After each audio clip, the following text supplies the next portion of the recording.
Good morning, everybody. How you doing? Excellent to have you here. Nice to hear some of the words already, and excited because some of the things I want to speak out about are pretty much right along the lines of what you've already heard. To start off with, I'm going to ask a lot of questions today. Maybe ask more questions than any speaker has ever asked of you at a conference. So there's going to be some that I have answers that I want to share in terms of what Ben & Jerry's does. There's going to be some that I don't have the answer, but it's probably where you're going to come in to try to fill in the blanks. And I want to start with the first question. It's going to be a really difficult one, so dig in. Are we ready? I can see you, right? I'm not videotaped. I can see you right there. So I'm going to expect some give and take back and forth here. Everyone ready? Yeah. Okay. If I would have brought ice cream for breakfast, by show of hands, how many would have actually eaten some? Really? I see there was a suggestion. I was like, my experience is before noon, people say it's a cool idea, but they don't usually do it. But I'm wrong, so next time we're doing it. Ice cream for breakfast. We're going to start off. I also have a pet peeve with reading PowerPoint, so I'm not going to read much of what you see behind me. That'll be your job. Every once in a while I'll reference it, so I won't say I won't read any of it, but that's going to be what you folks are doing. Raise your hand if your business is concerned with global warming. Okay, raise your hand if your business is concerned with profits and losses. You better all be if you're working for a business, even a nonprofit. How about chemicals in the food system? It's good, a handful of those. Scalability. All right, you see where this is going. The column A up there is kind of what we do as a values-led business, and the column B up there is kind of what you do as a traditional business. And what I find is that for Ben & Jerry's as a values-led business, we got to do both those. So we're concerned with profits, losses, how do we make a good product, how do we come up with the newest thing, and also how do we take a stance on things that we believe in, and how do we use the power of our business to use our voice, to go out there and stick up for marginalized folks, to do good things for the environment. So that's what you're going to hear about today. Why do we do this? Well, everybody who's buying your products, my products, your services, whatever it is that your business does, they're asking for it. Right? And as the group my age continues to grow older and grow out of being the people that are consuming your products and goods and services, these folks that are coming in are definitely demanding it. Right? We saw that recently with Nike. Just taking a stance. Controversial, possibly. We applauded them. We know there is an incredible amount of communication that you have to deal with when you take a stance like this, right? The idea of anybody here who's had a company who's ever taken a stance on something controversial, who has to deal with all of the issues? Your communication people, your PR people, your customer service, right? Call centers. So when we saw this ad come out from Nike, we immediately sent over, I think we did 300 or 400 free pint coupons of Ben & Jerry's saying, this goes to your call center, to the people who are just taking calls from people who are upset about this, because we think it was pretty darn cool. And you see there, it's as important to people as the product about getting involved with these things. So here's the questions for you in terms of a mission. What is it that your business stands for? How can you activate it, right? How far are you willing to go? I'm going to talk to you about a couple stories up here of Ben & Jerry's taking a stance on issues that we think it may have hurt our sales, and we're fine with that, right? So Ben, our co-founder, says the deepest relationship you can have with your fans is through shared values. So we try to take that stance. We know that might mean we end up with a smaller pool of customers, but they're much more dedicated to us. And we're going to talk also about how we structure and do these things so it's not a CSR approach. And in terms of who's the best judge for your company, that's going to be the folks sitting in the seats here. I'm an expert at ice cream businesses that take a stance on values. We work with partners you're going to hear about, so they can advise on that, but you are the expert for your business. What makes sense? And then what's the right fit? Is it something relative? What's the opportunity? How do you keep it authentic that way, right? What's meaningful? The difference of putting just something on as a cause and saying, oh, let's care about this and see if people buy more of our products is not the deepest way you can operate your business. We're going to talk about some of that in just a minute.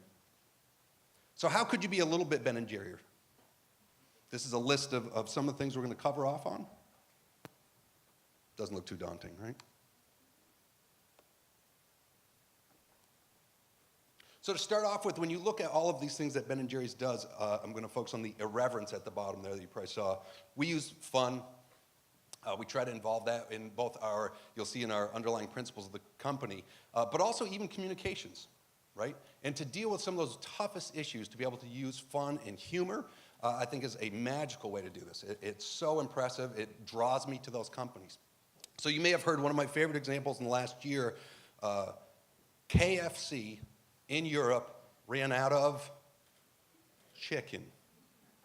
KFC, chicken company, all of Europe business ran out of chicken. So people were going in and going, yeah, I'll order a 6-piece and this and that. And I'm sorry, we're out of chicken. So instead of them putting out like a negative ad or communications, it was our supply chain, they screwed up, or not talking about it at all, KFC put out this ad. Brilliant. Right? If you didn't see it yet, they changed the letters on their bucket to from KFC is another word. So you look at the numbers there. This is actually a wrap-up of the impressions that they got, and they talked about this communication opportunity, how they just disengage all of the hate around it and all of the negativity around it. Right? They use this positively, and people said, I want to go back. I personally I don't usually eat Kentucky, but I want to go there now to support them because they take this stance, and they're able to use humor this way. Really powerful opportunity.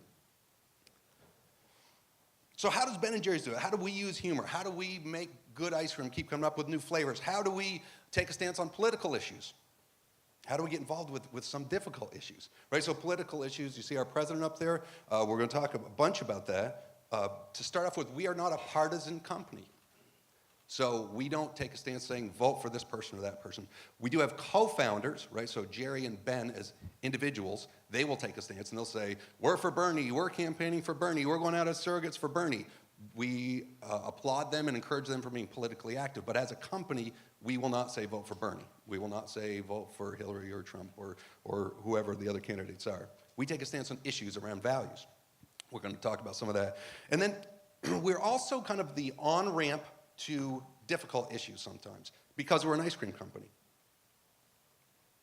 So we'll do things like that post that you see on the far right up there is us. The last 3 years, our social mission part, that's the part of our business that looks at values, has focused on racism and implicit bias. For about 3 years, we've been deep diving in here, trying to really use an area to focus in on. And so that quiz that you see up there, we put up, I believe, 6 total images like you see like that one, saying, is this an ink blot or is this a gerrymandered voting district? I'll cut to the chase. All 6 of them were voting districts, as is that one up there. So really amazing to say, and one of the things people struggle with, our fans as well, consider themselves kind of activists, but it's hard to figure out how to do it, especially when you're one person. You go, how do I affect global warming? How do I affect racism? How do I take a stance on this? So we consider ourselves an on-ramp. Ice cream's really easy to use to talk with people. So when we go and activate on our values, we might be at a music concert outdoors and say, hey, when you come by, come have a scoop of this flavor, and we want to talk to you. We use this flavor to bring awareness around this issue. You're going to see some of those stories coming up. So what words do you think of when you hear Ben & Jerry's? This is the active, I'm listening for responses here. Delicious, thank you. Chocolate, good. Vegan, right, we got that now. Variety, lots of flavors. Community, nice. What was it? Vermont, thank you. Some people, I was talking to the Rockville Center students that were here today. They're there up front. Never been to Vermont, so I'm going to try to get them to Vermont. It's you hit the Hudson, take a left, and 6 hours later you're there. It's really easy. Right, so we're all those things. We're great flavors, we're fun. I think we're great flavors. I don't like all the flavors, by the way. I'll tell you, like someone said chocolate, I don't think we have a great chocolate. I think we have a good chocolate. We have a great vanilla, but it's kind of personal too. But we try to be honest, we try to be real, we try to be transparent and authentic as a business. And we believe in doing these things because that's how we were raised at Ben & Jerry's. So I started Ben & Jerry's 30 years ago. See that guy there?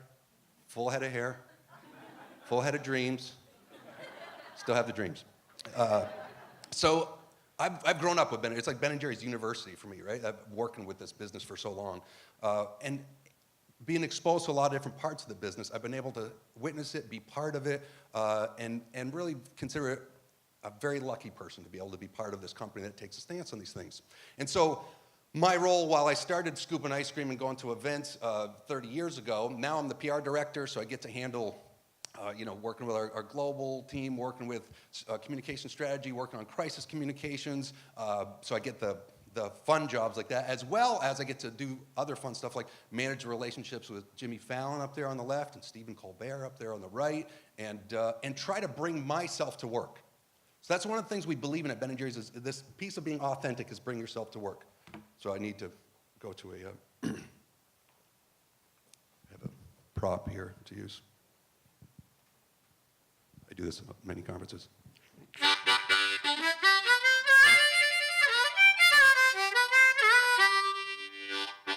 So I'm a musician. That's one of the things. Thank you. And I just do that for applause, hopefully. And y'all are a captive audience, so that helps. So I'm a musician, so I bring that to work. So when we were down here to launch our flavor with the Bonnaroo Music Festival, we went over to the Bowery Ballroom and had Oza Motley, the band from LA, come. And so I started off emceeing, played a little harmonica like that, and I said, I'm not with the band, but I want to say that I've played the Bowery Ballroom, so it's kind of a cool thing as a musician. And so the band came over and said, hey, how about sitting in with us? So this picture on the bottom right is me sitting in with the band Oza Motley, getting to play with those guys, Grammy-winning band. I have no business being with those guys on stage, but incredible opportunity to be yourself. So it's one of the things we try to do at work. We try to encourage people to be themselves, and that's how Ben & Jerry's started. So the picture in the middle there is my lovely family marching a year ago, 2 years ago now, for the climate march in DC, where we brought that big ice cream cone, like 8-foot ice cream cone, saying if it's melted, it's ruined. And Ben & Jerry's paid for a train car for us to bring down like 40 employees and family members to go take to the streets for what we believe in. So that's some stuff. And then hot air balloon. We did a Ben & Jerry's hot air balloon, and I said, this is really cool, and I convinced my boss to train me to be a hot air balloon pilot, so I can now pilot the Ben & Jerry's balloon, or bought my own balloon too. Very cool, right? Getting to be yourself at work. And it all started because of these two real guys, right? There is a real Ben, there is a real Jerry. I was just with him on Monday night. We had Alec Baldwin was taping one of his Here's the Thing podcast with Ben & Jerry up in Vermont, so we just got to see the guys on Monday night. They're great guys, they're down to earth, they're passionate, they are real people. You do know Ben & Jerry's biggest competitor ever, right, when we first started out was who? Haagen-Dazs. And where did Haagen-Dazs, that fine European design, where did it begin? Across the Hudson in New Jersey, exactly. So it's a marketing effort, right? That Haagen-Dazs went out and said, we want to look elegant and sophisticated. And a quick side story about that. When we went to Europe the first time, like 20 years ago, Haagen-Dazs was already there, doing a real good job, and they were kind of using sex to sell their ice cream. So they had a TV advertisement that was a man and a woman lying in bed and kind of glistening post-glow, and they reach over to the nightstand and grab a pint of Haagen-Dazs, and they're lovingly spoon-feeding each other. And this BBC radio DJ who was a fan of Ben & Jerry's said, if Haagen-Dazs is the ice cream you have after sex, Ben & Jerry's is the ice cream you have instead of sex. So it was a nice, very nice testament. Right, so we believe in being real. We believe in trying to create this love with our fans. It all started with these two guys, and today they hand the reins to us. They say, you're the next generation of taking this company. You need to be the real people and get out there and spread this news and activate and continue and invent and not just do things that we used to do. Even though they started humble, right? It was a $12,000 investment in this little renovated gas station in Burlington, Vermont. They started in the summer, spring, as you can guess, popular in the summer, and then this time of year they were getting pretty worried in 1978, so they're like, to be an ice cream business in Vermont and last through the cold winter, which they actually made it and said at that time, let's come up with these slogans for what our business believes in. And this is what they came up with at the time. Business has a responsibility to give back to the community, and if it's not fun, why do it? Jerry points out, his is the second one, if it's not fun, he says it's a question. It's not just saying, don't work hard, but it's saying if you're going to work really hard, like they were when they were starting out the ice cream business, working 89 hours a week and sleeping on the ice cream freezer overnight, then you know why you're doing it, because it's something you do believe in. So this is what guided our company for the first 10 years. Really, we didn't have this social mission thing figured out. 10 years in, then our board of directors got together and proposed this as an official social mission. It's 3 parts: product, economic, and social. So it's an overall mission statement, right? Product, economic, and social. They're supposed to be equally weighted. So as a business, we're not supposed to say, well, that's going to cost us money. We're not doing that. Or we may not get a good return on investment for that money. We're supposed to give equal parts to those. So we believe in doing this, and we're going to show you how we activate on that. Part of it, people ask, are you just doing these things to sell more ice cream? Are you just doing this as marketing? Which we totally disagree with. And here's how we come to making these decisions. Right? If you do a cause-related marketing campaign at top line, you start by saying, what's going to be important to the people who are buying my products, and how can I get involved in that discussion and support? Not that there's anything wrong with saying, if you say, I'm going to donate money towards breast cancer research, every container, whatever you buy, turn in the lid, and there's nothing wrong with that. That's cool. The idea for us is, in terms of being a values-led business and looking for this idea of how do we make an impact, we choose the issue first and then try to bring our fans along. So it's something that we feel like we can make an impact on as a company, right? So it's not marketing. You're going to see that as we kind of continue to go throughout this. So for that three-part mission statement, we believe in products. We still invent new things like our ice cream pint slices you see there, our new truffle flavors, our non-dairy, someone called out the vegan. We got 9 different flavors of non-dairy vegan flavors now because people want them. So we keep putting more of those on the shelf. So we are concerned about product. We do concern ourselves with social justice, right? How do we use our business and use our voice to get involved with those issues? And so one of them that's currently going on, after our current president was elected in November, almost 2 years ago, we immediately put up a posting on our website that was an open letter to President Trump. And what it basically said was, congratulations, you connected with Americans. We didn't expect this was going to happen, but you found a way to connect with people that we applaud you for, and we believe very deeply in a lot of issues. We're going to take a stance on those, and we want to be at the table. We want to work together with you. But if you act against those issues, we're going to do everything we can as a business to bring that out and to be able to talk about that and highlight that. So then week 1 of the Trump administration, there was the issue around a Muslim ban, right? So some people say it wasn't a ban. It was focusing on 7 countries of Muslim people and maybe creating a registry in the U.S. So we didn't like the sounds of it. We put up this response there that says it's time for us to stand up and stand together, saying we think not only our country, but even our own company is much better when we have people from all these different walks of life that can kind of bring and enrichen our fabric that way. So we get involved with those issues. Has anyone ever eaten this flavor before? Raise your hand. Chubby Hubby, right? So we used this half dozen years ago when same-sex marriage was legalized in Vermont. We renamed it to Hubby Hubby and put the package up there. We went to the 2 local town clerk's offices in Vermont where people were going to get married the day the law took effect and scooped this out. And we did this renaming. We got, I think, 300 million impressions in PR saying we want people to know we believe in this. I was interviewed by The Advocate, you see up there, that said, are you just doing this to pander to the gay community and try to sell like 10% more product? And I said, this is not a marketing decision. It's got nothing to do with marketing. It may hurt our sales, it may help our sales, and we frankly don't care about that. We're taking a stance on this because we believe in the fact that people should marry who they want to marry, be in love with who they want to be in love with. We know that we get serious about this stuff, right? I told the Rockville Center crew, if I start getting too preachy, to raise your hand and be like, hey, could you be a little more fun? You're getting very preachy. So we try to have this fun idea. Even when supporting gay marriage, we had just come out with this new ice cream sundae in a cup, and so we put this promotion out saying, we married fudge, chocolate, and brownies together. Don't worry, it's legal in Vermont. We also, of course, one of the most fun things we do, ever since our first anniversary, we've then held Free Cone Day. So this was the first one in 1979. We've done it for the last 40 years, where we open our doors up on all of our scoop shops across the globe. I have participating shops, to be fair, but the majority of them do participate. So 38 countries plus the U.S. that give away ice cream all day long to say thanks to our fans, because we want to do it as a thanks. We don't want to do it as a marketing thing. So we try to find success that way, but even we don't succeed, right? Like I was saying, flavors. This is our flavor graveyard. So we have this. Anybody been to the Waterbury plant in Vermont? Couple? All right, oh good. We got a few dozen. Right, so this is the flavor graveyard. It's actually up on the hill. So it calls out flavors and tells how long they lasted. Like Au Pair up there on the top left, 1997 to 1997. Right, didn't even make it through a season. And it says, Au Pair, a mixture of mirth. All nannies did weep when you left this earth. So we try to have some fun. We look at it and say, you know what? We got to celebrate these as well. We make mistakes. Let it go, people. We tried. Let's have some fun. We try to tie in the idea. I know, there's a technology theme going here. So all of these pieces, like how do you debate the art versus science question on PR? How do you tie in data, right? We try to measure everything. You got to measure what matters that way. And I heard, that already come up earlier. Getting into real-time communications, being able to add that piece in, to be able to monitor what's going on. What are the discussions out there? Working with influencers, bloggers, digital folks. How do you do that as a business? You know, you'll see the piece on technology in real time and kind of looking at failure like we talked about our flavor graveyard there. So we try to purchase ingredients that give back to the community. I did put on my Twitter account this morning, if you didn't see it, at PRPoobah, P-O-O-B-A-H is my Twitter account. You'll find a link to a story there about Grayston.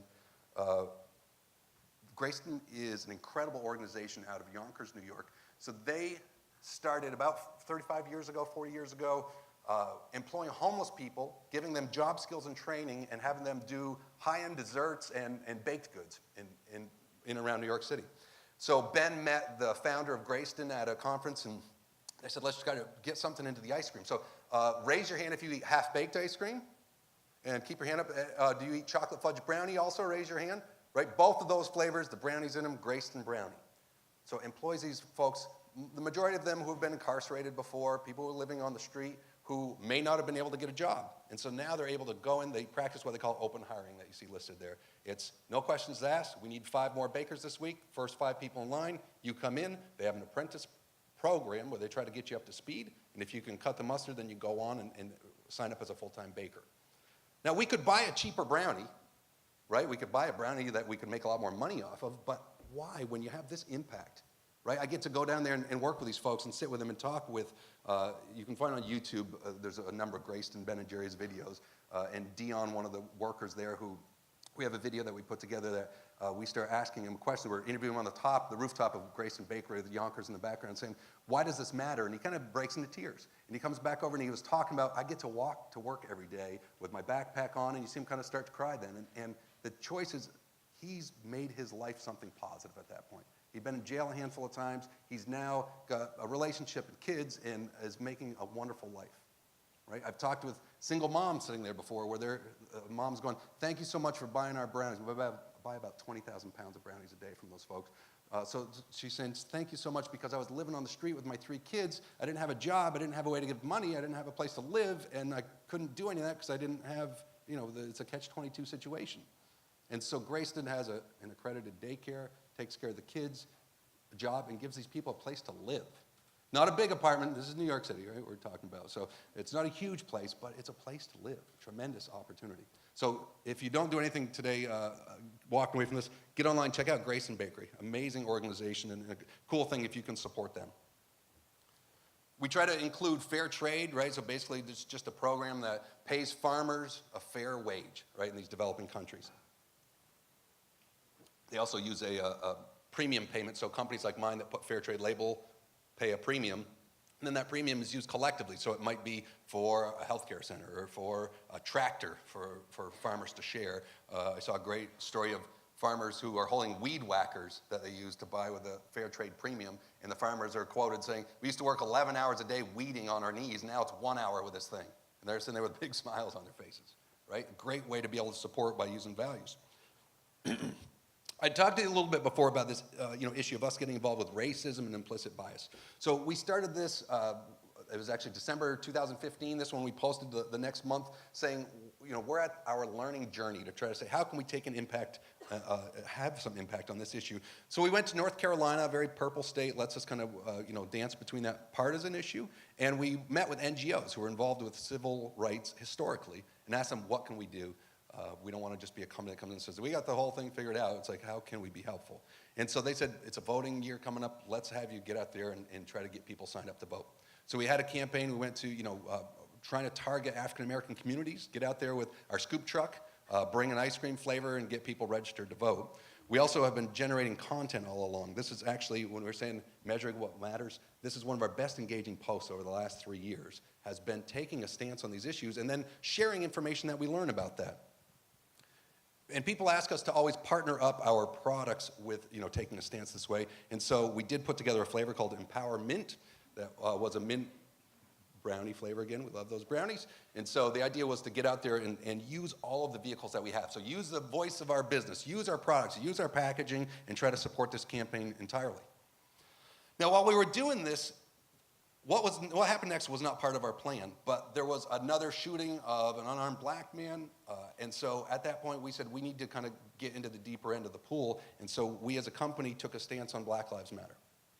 Again, we didn't go into the year planning to do that, but it felt like that's where we were at. That's where we need to react. And in terms of using technology, staying in touch with the situation of what's going on in the world, what's going on in your community, what's going on around the nation at that time, we felt like this was another issue of kind of remaining silent would be complicit. So we try to get involved with these issues. Sometimes they're big ones. Sometimes it's us reaching out to bloggers and media folks. We host an event. We have all our own digital channels, of course, that we're working on. And we're a content factory now, right? I think in the last 2 years we've produced over 50,000 pieces of content to be able to use for our business and all those channels. In terms of like bloggers and reaching out to influencers, we host an event called Inside Scoop. Bring bloggers into to our factory and our headquarters up in Vermont and give them a 2-day experience and say, we're not going to pay you. We'll pay your way, so we'll pay for you to fly there, stay there, we'll feed you, but we're not going to pay for you to write about our business. You're welcome to write anything you want. And that keeps it authentic, that keeps it organic, that allows these people to have this experience, and they want to see the behind-the-scenes things of what's going on. So one of the things I set up was a meeting with our quality assurance manager who came into the meeting and she said, I didn't do a fancy PowerPoint, and I ain't much of a public speaker, but I'll tell you this, a pint of ice cream is not leaving this factory unless it's over my dead body. It's going to be first quality. Now, how do you, as a PR professional, write a press release that says that, right? To have that real engagement, to be able to share with those folks and be able to have that opportunity to highlight the importance of product quality, there's just no way around it. And you see the last photos up there are folks coming in that we had a non-dairy inside scoop. Brought folks in to see that way. So we work with those people. We work with partners. We do a lot of, try to have a lot of fun, get out there, partner with, these are definitely some musicians, some actors. There's President Clinton up there. Our first kind of celebrity flavor was Cherry Garcia about 30 years ago, where we launched saying, Jerry was a favorite musician in the Grateful Dead of Ben and Jerry, and they said, it was actually suggested by a fan who said, we love the Grateful Dead, and it's a great business decision for you because dead paraphernalia always sells. So we came out with Cherry Garcia as kind of America's first rock and roll ice cream, and since then I've done a bunch of partnerships. One of the more recent ones was with this guy. So Jimmy Fallon came out and did this skit that you see the picture up there with the Roots. And so there is a video I posted on my Twitter account today too. Check it out. It's the day we launched Jimmy Fallon's flavor and the ensuing ice cream battle that happened between Stephen Colbert and Jimmy Fallon, which was like 20 minutes on Colbert's Colbert Report. Very, very good clip. And so in this skit with the Roots, they dress up and they call themselves Ladysmith Snack Mambazo, right? Instead of Black Mambazo, and sing about their favorite snacks. So they did a 3-minute song on Ben and Jerry's. Ben and Jerry's ice cream is so good. And they did this whole song and dance. It was hilarious. We had just worked with the Today Show, so I ended up sending over ice cream and saying, thanks so much, sent over like 10 pints like for the writers and said, thanks, they wrote this thing, so nice of them. Please share, and my office phone rings, and it's Kelly and Jimmy Fallon's office, and hey, Jimmy wants to say thanks, which doesn't usually happen. So I get on the phone with Jimmy, and I said, look, I'm in New York every couple of months for work. Would love to come by and feed your whole staff, because I just send down a little box of ice cream. And they have, as many people in this room, like a pretty big production crew. So the next time I was in New York City, I brought a couple big bags of pints, went up, scooped out, and then Jimmy comes in and goes, all right, let's go in my office and sit and talk about what we could do together.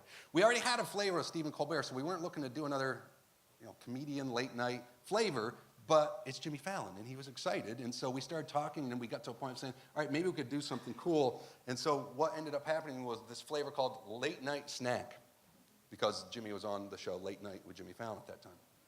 Vanilla ice cream, salted caramel swirl, and fudge-covered potato chip clusters. If you like salty sweet, it was an incredible flavor. So that was out for about 3 years, and then Jimmy was named as a successor to take over the Tonight Show, and so then we had to develop, NBC was very clear, you're not going to be able to call it Late Night Snack anymore. So we went to a new flavor called Tonight Dough, right? And so now this is our number 3 selling flavor across the U.S. Incredible flavor, and Colbert's like number 4. So the two of them are right there side by side. And one of the cool things is we ask our partners anytime we get together, right? We did a Bob Marley flavor a couple years ago. We've done, you saw up there, Elton John.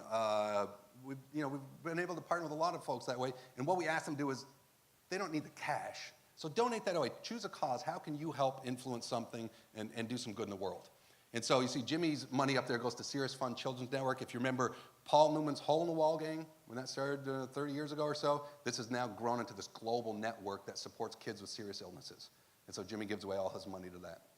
I'm actually working right now on trying to sign up, talking with the Serious Fund folks about Paul Newman's daughter, Clea, is on the board for Serious Fund, and see if we can get her signed up as a celebrity scooper to go up, because one of the camps is up in upstate New York, kind of between here and Vermont, that we want to go over in the winter. And all the kids that are there are special needs kids, right? So some might be, it's a skiing program in January, so some might be like in a seat that has a ski on the bottom that they go down. They've got like their arms or crutches with skis on them. So amazing, cool program. So we're saying, all right, maybe we have Clea be like the celebrity scooper, and we're going to roll up with Ben & Jerry's truck in the middle of winter and say, all right, it's crazy, but we're scooping ice cream, even though it's cold outside. So this is how we do it. It's trying to be real people, trying to take a stance on things we care about, trying to keep that sense of fun. For us, that's the magic in the mix for us. It's how do we be ourselves? How do we get out there and try to be brave?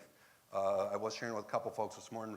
We've got another event coming up at the end of this month that we're taking a stance on values and doing a press conference, and I can't tell you much more about it, but we'll be launching a new flavor then. So I ask you to tune into our social media channels or our website October 30th, that we'll have a press conference at 10 and be kind of blasting some new news that we're taking another chance and acting with our values again. So that is what I had prepared. Do we have time for a couple questions? Yeah, so the question was, like, as a values-led company, what happens when your employees don't totally agree with the corporate values? Which is a great question, and it's something we take into account all the time, right? People will call me. I've gotten requests for interviews saying, we know it's Ben & Jerry's, you guys are against gun ownership. And we're like, we're in Vermont. We have, our manufacturing team's like 400 people there. I said, we probably have 80% gun ownership with the employees. So I'm like, that's totally false, right? People kind of just assume that, but you grow up in that community where families have been deer hunting for generations, and it's something that's very natural up there. So I think a lot of times there are these difference in values of what people expect that goes on. And even if there are employees that have a difference in values, we definitely appreciate that.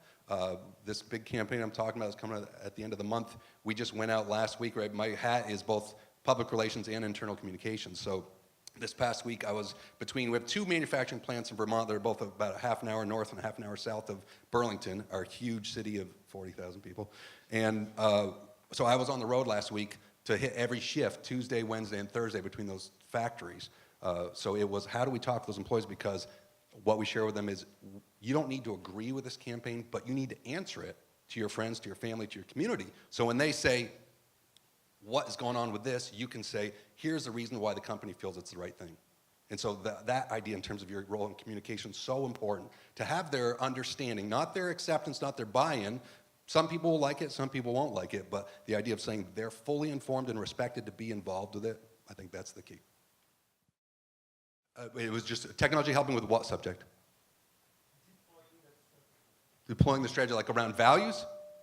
I think we definitely try to stay on top of issues, and that instant communication of technology is a huge difference, right? That's a game changer. To be able to be involved in things, Occupy Wall Street, right? When that came up a few years ago, nobody planned for Occupy Wall Street coming up except for the demonstrators that were doing it. All of a sudden, here is a mass community movement, grassroots people on the street saying, we're sick of companies taking all the money, we're sick of losing our middle class, we want to challenge the way that government operates. We were like, this is amazing. We want to be there, but to be able to hear those things in real time and then participate in real time is a huge opportunity. So I think for us, when we get involved in these issues, we try to put up information, measure it, right? So I can tell you, looking at that 7 ways of understanding systemic bias is one of the highest engaged pieces that we put out over the last 3 years. We know people care about that issue. So that, I think, helps us immediately getting in the conversation and being able to keep up with how well does it resonate with people. Yeah, good question. So when we take a stance, how does our parent company, Unilever, respond, right? So Unilever acquired Ben & Jerry's in 2000, in acquisition to 2001. And so, a lot of times we'll have people go, what's it like being part of Unilever now? And I'm like, I've been here 30 years, and I've been here longer with Unilever than I have with just Ben & Jerry's. I think Unilever allows Ben & Jerry's to be its activist business, right? And so we try to operate as an entirely independent business. There are times where we take a stance that's totally opposite, right? Unilever, GMO labeling, we went out with campaigns. We went out, we had our co-founders at state governments throughout New England to try to say, how can we get all these states to agree around GMO labeling? And Unilever feels very different about it. And so you'd have reporters call and say, well, what do you think about Unilever not respecting your decision? And I was like, definitely not playing that game. I love that Unilever lets us be the company that we are. They bought us because we're very popular. We make them money. We're a very good brand that way.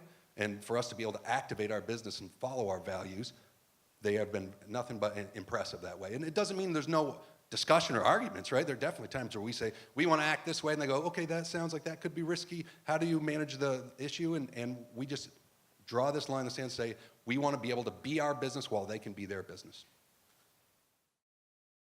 So could our more free-flowing plans work for more traditional businesses? I think we're a lot more traditional than people think, right? Like we have employees get fired. We have issues like we don't just roll in the year and go like, hey, let's just do whatever we want. I think we come at what's our strategy, what's our budgets. We do all of that like regular businesses. So I think it's much more buttoned up than people probably think. And I think, you wear a t-shirt to the office and people think, oh, it's kind of casual, what's going on over there? But I think we do have kind of this idea of trying to stay ahead of the business curve and how can we be as progressive as possible in today's business world? And I think that works for everybody, right? And I think we're seeing it, you go back to the previous question with our parent company, Unilever, they're getting into a lot more values-led stuff now, right? And I don't think it's the tail wagging the dog. I think they have a very smart CEO who sees the transition over the last 20 years that businesses and people like those first few slides I put up, today's students, folks your age are going, if I'm gonna buy this soft drink, where did the water come from?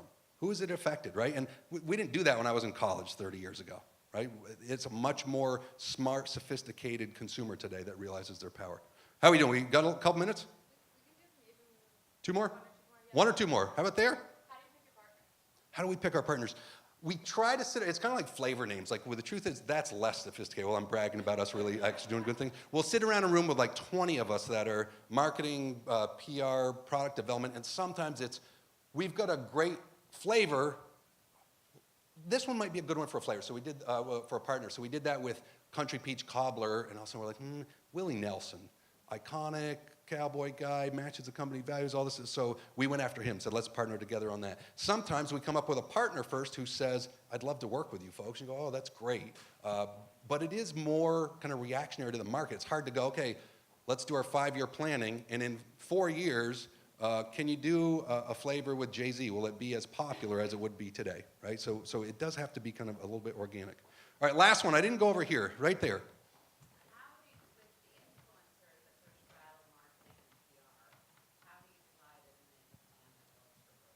Good, yeah, so in terms of influencers and PR, how do we divide and conquer that way and keep things clean? We try to work collaboratively is one of the pieces where we do a weekly meeting with our full digital team, marketing, PR team, and the truth is the digital piece, because of the speed of it, it tends to lead, right? And so a lot of times we end up saying, we're reacting to this opportunity in PR, and digital says, oh yeah, we already just tweeted about that. Like just today. And so we try to say, all right, we got to be best as possible to stay on the same page, to be able to know what are our priorities for the year, what are the programs, right? So we're saying right now, we're working on racism, implicit bias. That's our main priority for our social mission. There's still issues around the environment, other marginalized folks, other things that we'll get involved with. So we know there's opportunities that way. If there's something that comes up, we try to pull together that team, digital, PR, marketing folks, and have at least a seat at the table to be able to discuss and make a plan. So I'm going to wrap up. I know if there's anybody that has extra questions, I'm around for time definitely to talk after. We have one goal together, folks. This is what we got to do. Thank you so much. Appreciate your times today.